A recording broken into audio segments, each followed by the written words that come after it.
Okay, so everyone, hi, my name is Leon Moore with Simply Music. I'm here with the lovely Giana Nguyen. We are here to discuss a few things about her new upcoming album, Giana. Yay. And yeah, we're just going to get a bit of an idea as to her background, her inspiration, her new album, her studio, all of these things, getting to know one of our wonderful team members. So with that being said, Giana, say hello to everyone. Hi. Hello, everyone from sunny and hot Southern California. Very hot. It's hot up here too. Yeah. 105 today. Oh. Yeah, so Giana, I just wanted to ask you a little bit, like if you could just tell us a little bit about yourself. I mean, let's start kind of chronologically here. Tell us a little bit about your background musically. Where did you get into piano? How old were you when you started? Was it singing that you got into first? Was it any other instruments that you got into? Just tell us a little bit about yourself. Okay, so musically, my first musical expression was singing. As a lot of parents say, like she started singing before she could talk. I think I was singing like full ballads, they say, when I was like 4. And that was back in Vietnam before I immigrated to the US.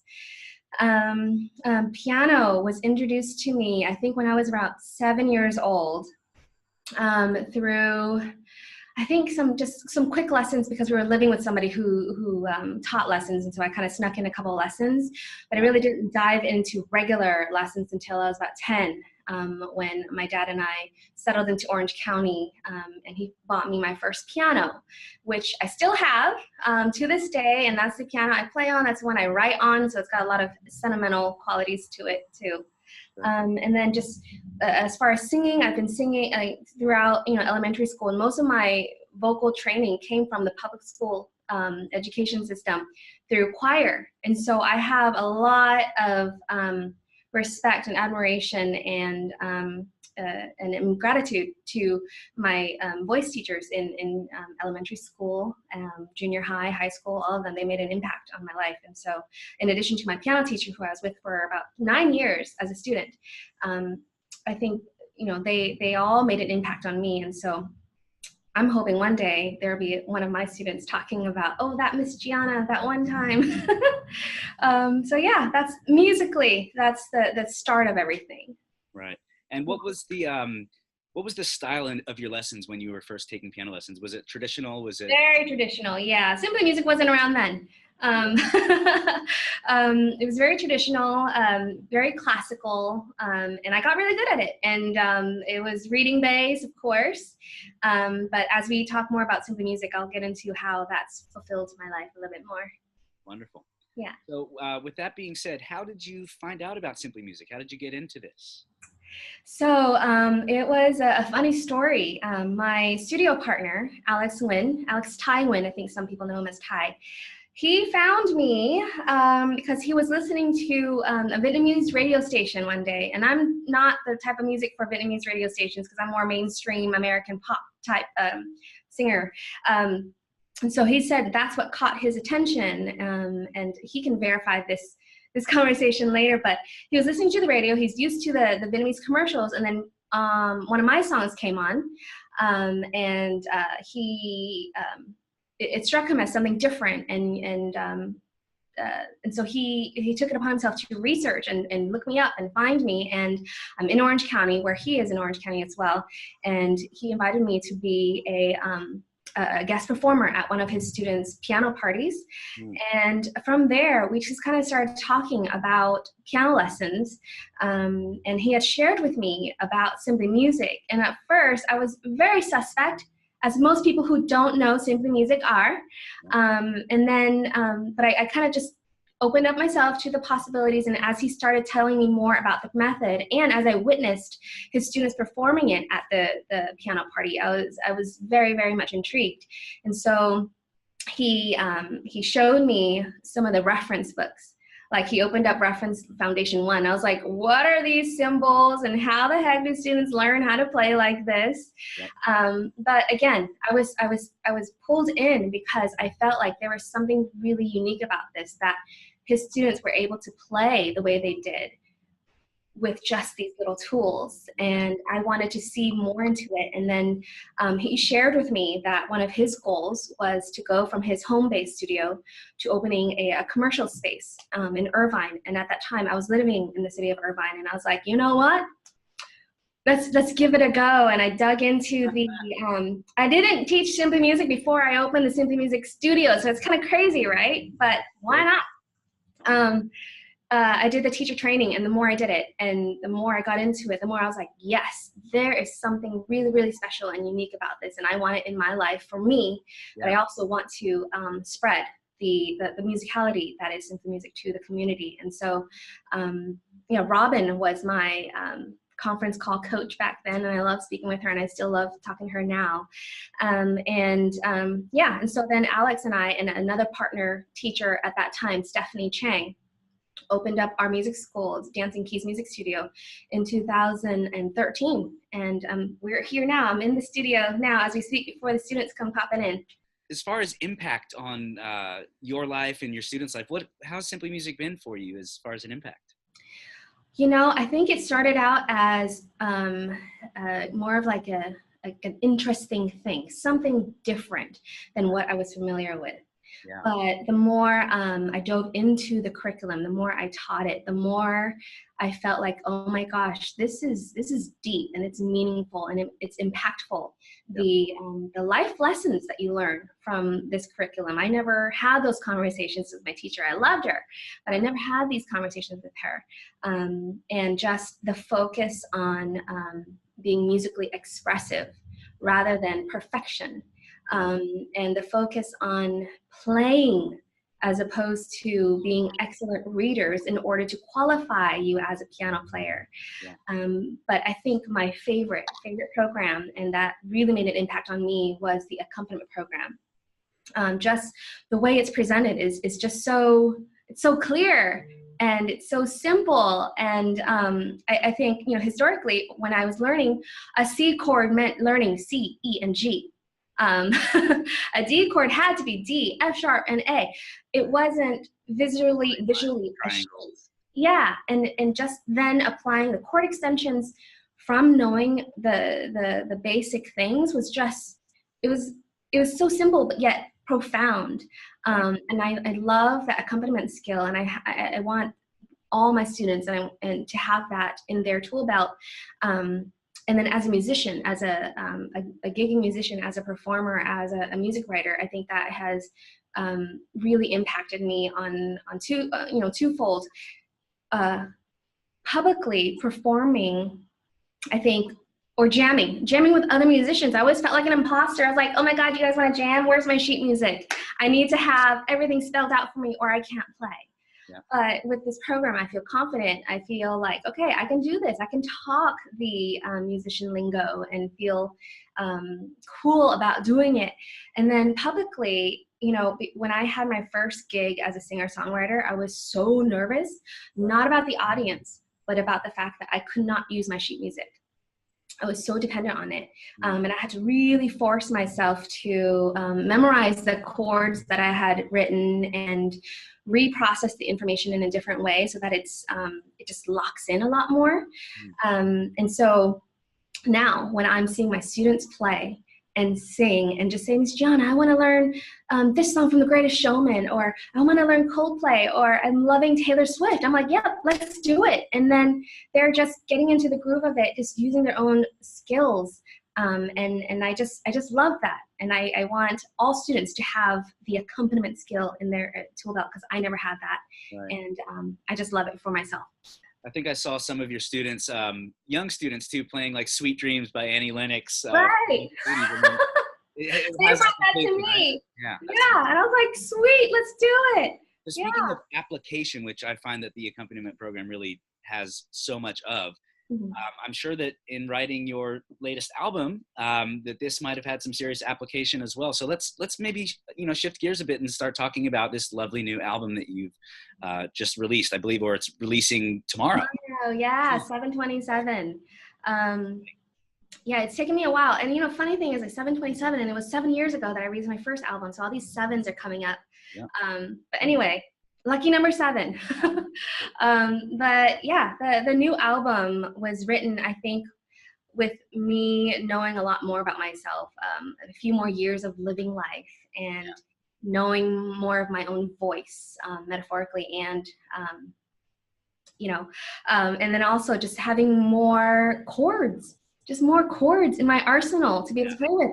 I had 7th chords in this album, which in the past, it was just major chords or maybe a minor here and there.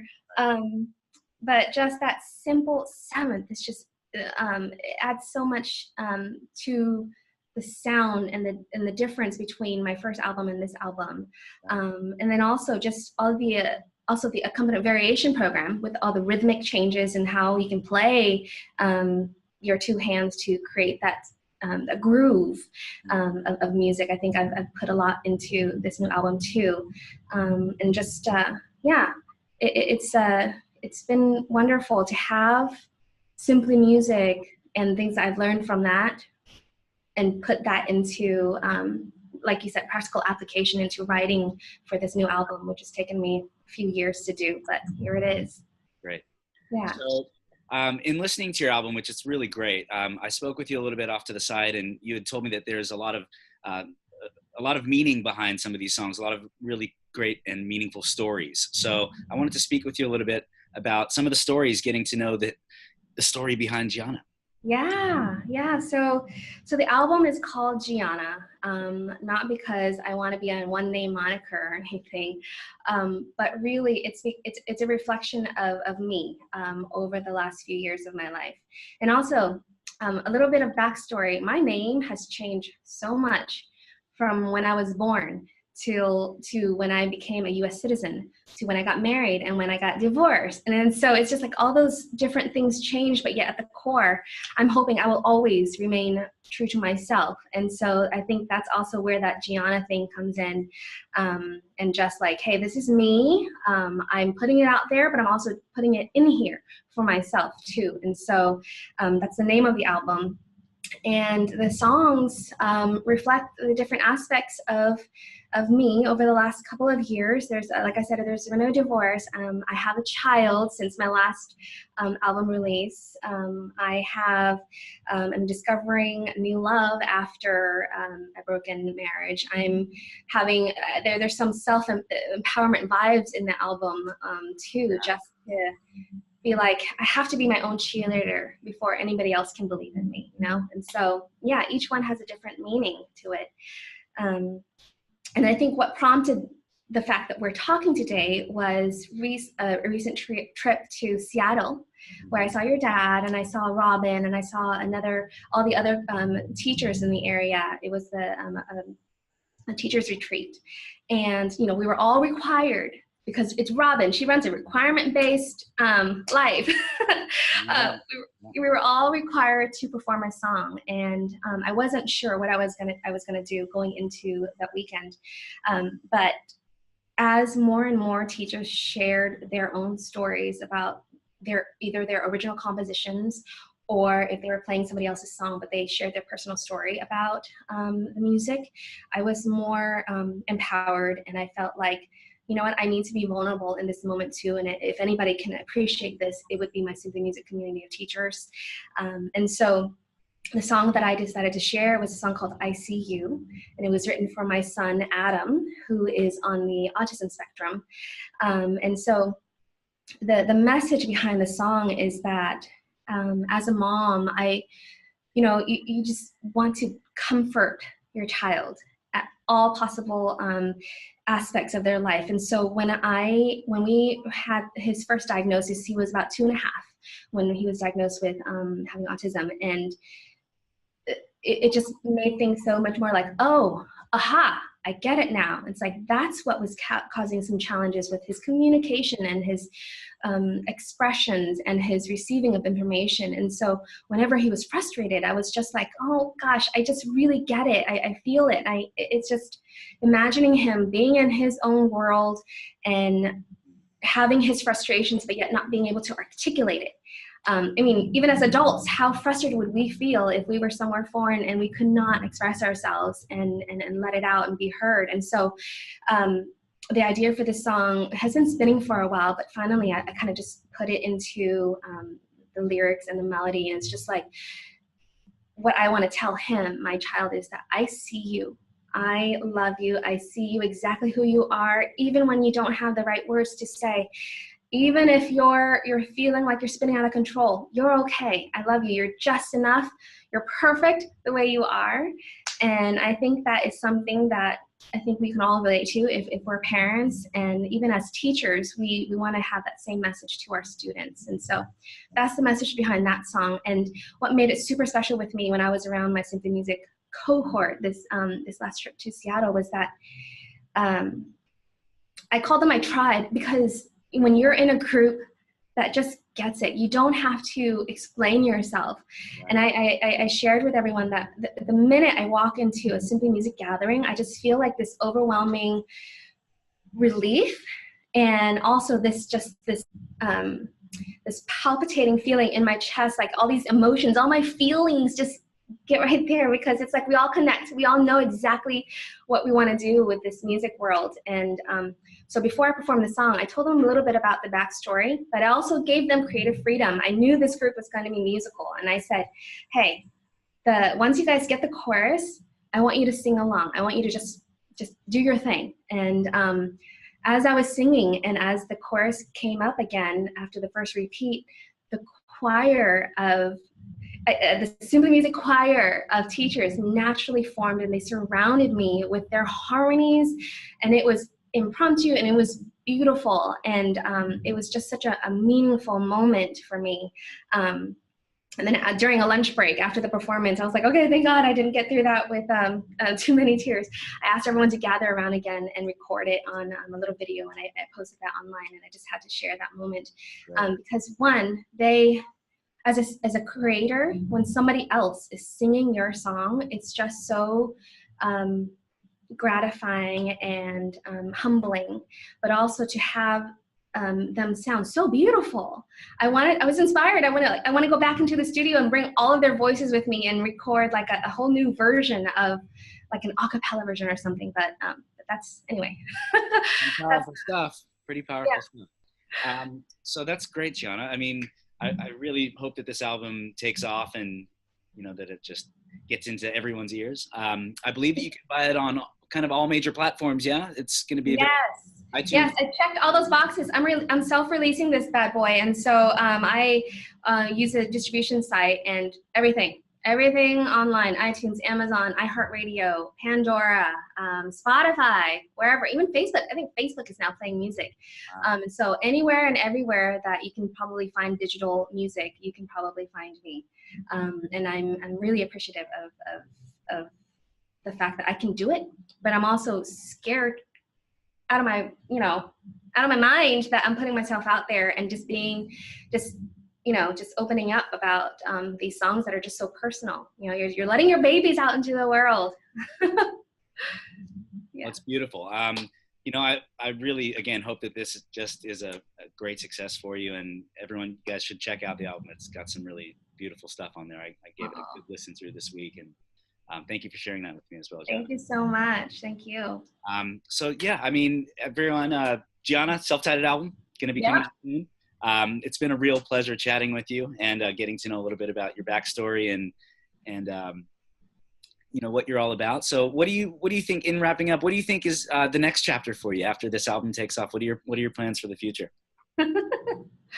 I used to try to have everything planned out. Yeah. And the best laid plans don't always work out, right? And so, I'm just taking it day by day and seeing what comes and picking and choosing the path when it's laid out to me. So we'll just wait and see. All right. Well, I wish you all the best, John. It's been a pleasure chatting with you. Thank you. Yeah. And again, everyone, check out the album. It's got some great stuff on there. Thank you so much. Bye, everybody. Take care. Bye-bye.